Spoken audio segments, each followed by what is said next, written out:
This bum could possibly take me to court and probably take my kid. I feel extremely overwhelmed, and I wish I was not going through this while being pregnant. I'm sorry.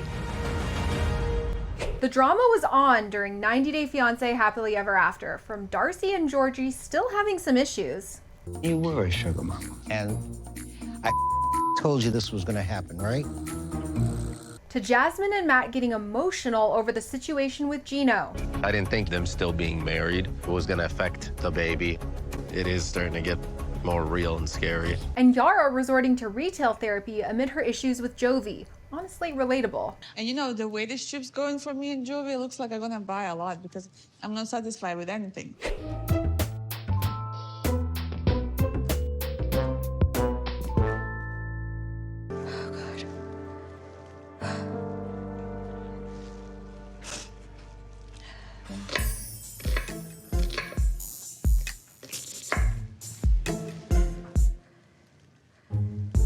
Oh, God. Darcey started off the episode in tears. Even though it was due to an onion, there's a lot to unpack, to say the least. Most of the time, we cry for no reason, so I don't know. I don't. No, that's not true. I don't cry for no reason. There's a reason why I cry when I cry. She revealed why she brought up the D word last episode, saying that she was just feeling really emotional in the moment. I don't really want Georgie to file for divorce. It's just something that came out and I felt triggered. And, you know, I want to break the ice so we can move past this. I still love him and I still want to fight for this marriage. Darcey apologized for bringing up divorce and for what went down in Bulgaria, but Georgie doesn't seem like he's buying it. I'm sorry that I left Bulgaria with Stacy and Florian, but I was upset and sad and hurt. We obviously trigger each other. I'll blame myself for my own things. Take accountability. And I apologize for saying the D word, talking about divorce. Later, Darcey and Georgie went to go visit her dad and her daughters, and she ended up blindsiding everyone when she told them she might want to move in with her dad. Our lease is up in Miami. Okay. So what if we just put everything in storage and come back here for a little bit? I personally was not surprised to find out that Georgie was not excited about this revelation. Darcey wanna go back and move back to Connecticut. Where the this is coming from? And she's being very hypocritical. But Darcey's dad was pretty quick to shut that idea down. He says that if Darcey moves home, Stacy will probably want to move home too, and he's not into that idea. Straight up, no bull. Your husband needs to take care of you. You need to take care of your husband for a marriage. You've got to create, and he's got to create for you, an environment that says, this is for both of us. If you don't, it's not gonna work. See, her dad keeps it real, but he didn't stop there serving up truths to his daughters. Later, he called Darcey a sugar mama amid her issues with Georgie. You were a sugar mama, and you knew this was going to happen. He said he changed. I told you this was gonna happen, right? When you got married. And you said, don't worry, I can handle it. I know what I'm doing. I know what I'm doing. Your whole relationship is a argument. I mean, he's not wrong. They do argue a lot. Speaking of arguments, another one popped up in the car when the topic of her wasting her good years came up. Don't waste our good years. waste my years. Don't waste our good years. Actually, I'm wasting my good years. Something tells me that was not the right thing to say, Georgie, just saying. Their night ended with a lot of yelling, and I couldn't help but wonder, what was the driver thinking during all of this? Don't waste our good years. It's my years. If that's what you want to do, if then that's do it. the secret plan, then tell us now. Get it over with. Gino just called me to tell me that he already went to immigration to accuse me of immigration fraud, so I get deported. Next, we caught up with Jasmine, who was tearfully telling Gino's cousin's wife about what was going on with Gino and how he apparently wants to get Jasmine deported. Michelle had Jasmine's back amid the emotional situation. And you didn't scam him as No, I didn't, Michelle. I didn't. He's making it sound like I came here just for a green card. I told him, like, you know, that is not true, you know. I know Gino has a lot of responsibility in this. Gino rejected you every single way. Jasmine was really emotional due to Gino's accusations about her and what it could potentially mean for her daughter's future in the United States. Let's be honest, like, I'm an immigrant. Gino is American. Like, I'm always gonna be in a certain disadvantage. Like, it doesn't gonna look good for me because it's my word against his word. Michelle felt so bad for Jasmine, and Jasmine was crying, saying she doesn't want to be separated from Matt while she's pregnant with their child. I feel so bad for you. I'm not worried about going back to Panama. It's just, I don't want to go to this pregnancy without Matt. Gosh, I feel so bad for her. She continued sharing about the fear she has for her future and the potential legal repercussions she could be facing. I'm super afraid of being deported. I'm afraid that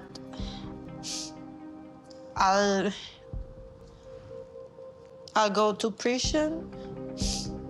And on top of that, it's not just me, but I'm pregnant.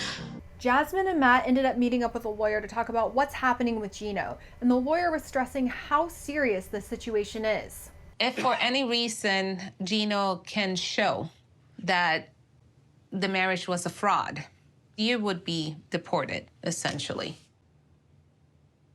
So if that happens before the child is born, your daughter will not be a United States citizen. And that's not the only thing the lawyer had to say about Jasmine and Matt's baby. She revealed something very shocking that Gino could claim about Jasmine's child. Because there is that complaint that Gino has made against your immigration case, essentially, if the child is born and you still are legally married, under the laws of the state of Florida, Gino is presumed to be the father of the child. He could do that?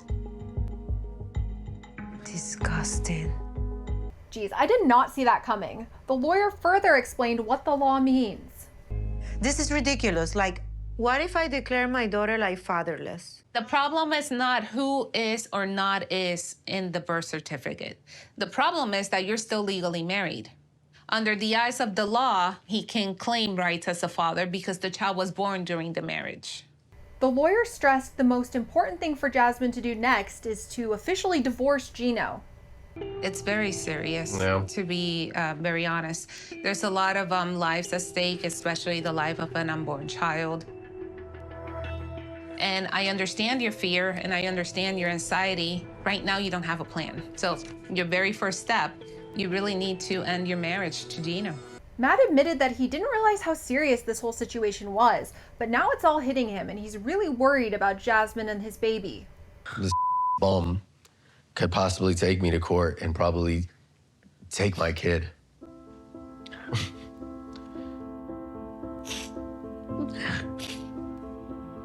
I'm sorry. I didn't mean anything negative to you, I okay? understand. I listen. Okay, It I just understand. hurt me because Joey, I didn't choose the way I was born. I understand. Listen. Proceed. I love you, okay? Look, I want you to understand, like, what I said. I mean it in a positive way. Like, you look better now than you did before, and I'm sorry. To show this comment. Oof, Yara is not over Jovi commenting about her looks in the past. He tried to apologize again, but I don't think it's clicking with him that this is deeper than just the comment that he made. I'm sorry. I was just saying you look better. I wasn't meaning like you looked ugly in the past, which maybe you think. There's no reason. There's no reason to talk any kind of way about that. I love you, and I'm so sorry if I offended you in any kind of way yesterday, okay? Meanwhile, Lauren says she thinks maybe the reason Jovi made that comment about Yara is that he's feeling insecure. I truly think maybe it is an insecurity thing with him. And I think he's projecting, and I think she feels like maybe he is jabbing at her. And it appears that Andre and Lauren can agree on one thing. He ended up making a similar comment. I think Joey feels insecure and he always makes these snarky jokes because he wants to put her self-esteem a little bit down. And they call you the dick and the horrible man. Yeah. But then he took things a step further and threw a little bit of shade at Jovi, saying that he thinks Yara is out of his league. You know, Jovi, can I say my opinion? This woman is like, like a different league than this guy. Look at his face. Babe, he won that woman, like by his money. Later, the girls went shopping, and Yara admitted that she's having more fun spending money than she's having spending time with Jovi. Yeah, I think it's better than sex. Sometimes. Yeah. Sometimes, I agree. Like, so you said, if you buy Rolex or have sex, what would be better feeling? The Rolex, probably. The other ladies were talking about hooking up with their significant others, but Yara admits that she's having a bit of a rough patch in that department. But everybody like having so much fun, and me and Joey going through this dry spell. Like, so much good. Everybody has such a good relationship. And I have no Rolex, no even. At lunch, the tables turned, and Lauren and Elizabeth got into it about their drama, but Yara was over it and told them to knock it off. This is so stupid. Like, what the I'd rather have a fight with Joey than have this lunch drama again with Lauren and Elizabeth. I'm just so tired of all of this stuff. But it seems like the drama with Lauren and Elizabeth isn't going to end there, because the teaser for next week's episode shows Elizabeth stirring the pot a little bit by telling Yara that Lauren was talking about her. I wasn't gonna say anything, but she was just saying some nasty comments about you and like things that you wear. I got burned by Lauren talking crap behind my back, and I don't want Yara to go through the same thing. I just talked today with Elizabeth, and she told me that you're making fun of me. What? I am so ready to just hop on a plane and go home. We're leaving? Wait, hold on, babe. We can't get a break, man. Hey, what happened?